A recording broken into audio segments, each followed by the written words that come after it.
देशमुख राष्ट्रवादीचे खासदार पंतप्रधान मोदीजी यांना भेटायला जात आहे आज, काय सांगा? चांगली गोष्ट आहे. पंतप्रधान हे देशाचे असतात, ते कुठल्या पक्षाचे नसतात. त्यांना भेटायला जाणं यामध्ये काही वावगं आहे असं मला वाटत नाही. मी देखील मुख्यमंत्री आहे. अनेक विरोधी पक्षाचे लोक मला भेटत असतात, त्यांची कामं सांगत असतात. त्यामुळे मला असं वाटतं की कुठल्याही वेगळ्या दृष्टीने याच्याकडे पाहण्याचं कारण नाही आहे. ते त्या ठिकाणी गेले आहेत, ही अतिशय किंवा जाणार असतील तर अतिशय चांगली गोष्ट. बिलांना समर्थन देण्याची तयारी आहे का? काही जे संभाजीनगरमध्ये येत आहे, सगळे नेते पण आंदोलनाचे नेतृत्व हे संभाजीनगरमध्ये येत आहे.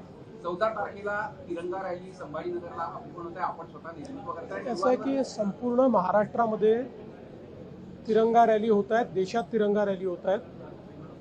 15 ऑगस्ट भारतीय स्वातंत्र्य दिन आणि काल झालेलं 9 ऑगस्ट करो या मरो भारत छोडो या सप्ताहामध्ये संपूर्ण देशात आपल्या तिरंगा रॅलीच्या माध्यमातून देशप्रेमाचं वातावरण तयार झालं पाहिजे, या दृष्टीनं या रॅलीज काढलेल्या आहेत.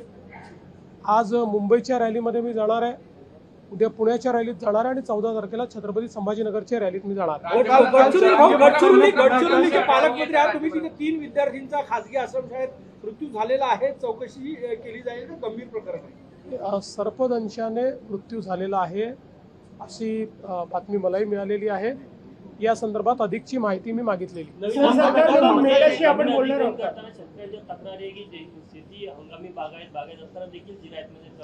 असं एखाद्याचा हे लपवता येत नाही. या संदर्भात गुगल इमेजरी आहे, प्रत्यक्ष ग्राउंड ट्रुथिंग आहे, ड्रोन इमेजरी आहे. कोणाचं सुटलं असेल तर ते इन्क्लूड होईल. कोणी जर त्या ठिकाणी अनावश्यक क्लेम करत असेल तर मात्र त्या संदर्भात भरपूर पुरावे असल्यामुळे त्या पुराव्यांच्या आधारावरच निर्णय घेतला जातो. काफी हंगामा हो रहा है, कांग्रेस ने उसे एंटी क्रिश्चियन बताया. देखिए, FCRA के ऊपर बिल लाने का कारण यही है कि लगातार इस देश के अंदर FCRA का उपयोग करके कुछ संस्थाएं पैसा ला रही है और उस पैसे का उपयोग देश विरोधी गतिविधियों के लिए किया जा रहा है. जो अच्छा काम करते हैं उनके लिए इस बिल में कोई अड़चन नहीं है, कोई तकलीफ नहीं है. FCRA की प्रोविज़न भी रहने वाली है. जो हिसाब देंगे उनके लिए उनका लाइसेंस भी रहने वाला है. मुझे विश्वास है कि अगर किसी को इसमें कुछ कहना होगा वो संसद में कह सकते हैं. भारत सरकार रिसेप्टिव है और ये किसी एक समुदाय का इसमें विषय ही नहीं है, क्योंकि केवल क्रिश्चियन संस्थाओं के लिए FCRA नहीं है, सारी संस्थाओं के लिए FCRA ये आवश्यक है.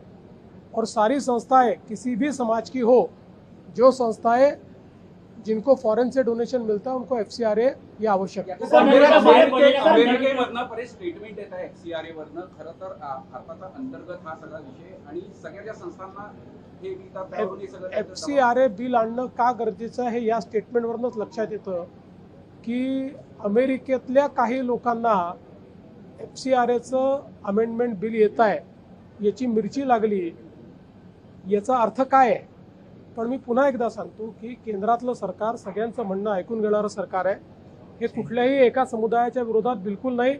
सगळ्या समुदायांना, कोणालाही कुठल्याही संस्थेला परदेशातनं डोनेशन घ्यायचं असेल तर FCRAची मान्यता घ्यावी.